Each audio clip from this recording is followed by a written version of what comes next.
mode, and I'll show you more here and explain everything here in a second. But outside to the coast right now, the Tollivan Inn, yeah, there's a storm of brewing out there in the coast, off the coast, but so far not too bad. It's going to get breezy there later on today. We started off chilly, though, once again. Not as cold as we were yesterday morning. Yesterday morning, some spots were in the upper 20s. 33, the popular number for Scio, Malala, as well as Rainier, and St. Thomas More coming in at 34 degrees at the top of the West Hills. Everybody's warmed up to the upper 40s and low 50s at this hour. Zooming out across the entire state, 42 for the Dalles, 43 for Hood River and Bend, and a pair of 46s for Salem and Corvallis. Hey, if you're heading out to the Girding Theater in Northwest Portland for the Whipping Man tonight, 40s, definitely bring the rain slicker along and maybe an umbrella because it's going to be turning wet and windy as you go through the night. Now, let's switch out to live 3D Pinpoint Doppler. Notice a lot of this is we're seeing echoes, but we're not necessarily seeing any returns on the ground. That means it's virga, or basically moisture that's evaporating before it hits the ground.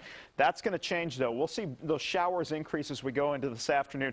But really, the bulk of the rain is back here, and there's quite a bit of it all going to be moving through over the next 48 hours. And behind that, even colder air up here in the Gulf of Alaska. And that moves into our skies later on Thursday and Friday. In fact, Raincast illustrates this all really nicely. The showers roll up. We'll see it turn to more of a steady rain later on tonight. Also breezy conditions. It's going to be rather breezy, especially along the coast. Gusts to 60 miles per hour possible there. Watch what happens as we go later Wednesday and Thursday. You see the snow reappear in the Coast Range and also the Cascades.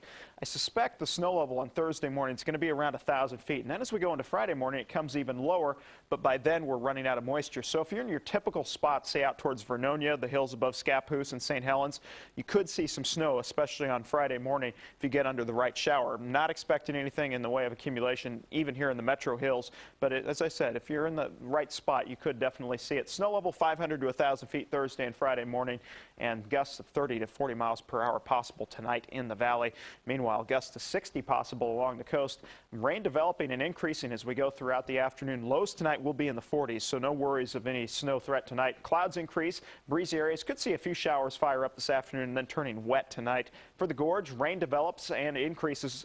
East winds kicking up, continued through the gorge. Gusts to 35 or even 50 up towards Crown Point. Rain develops in the Cascades. The snow level today about 7,000 feet. In the metropolitan area, rain increasing and then wet and windy tonight. A good night to throw an extra log on the fire and just watch the storm brew. 52 degrees this afternoon for Lake Oswego. Lows tonight in the mid-40s. Same goes on the east side. 54, one of the warmest spots there for the airport. And up to Columbia and Clark counties, highs generally 50 to right about 54 degrees. Your 7-day forecast, breezy tonight, also breezy tomorrow. Gusts to 40 miles per hour possible early on in the day. Then I mentioned that snow in the hills for Thursday and Friday. No big deal. Something we've dealt with a million times before in March, but spring starts tomorrow, and Mother Nature gave us spring last week, so now we're making up for it. This is what I say about that. I'm ready for spring. Don't kill the messenger. I know. You tell me that every day, pretty much.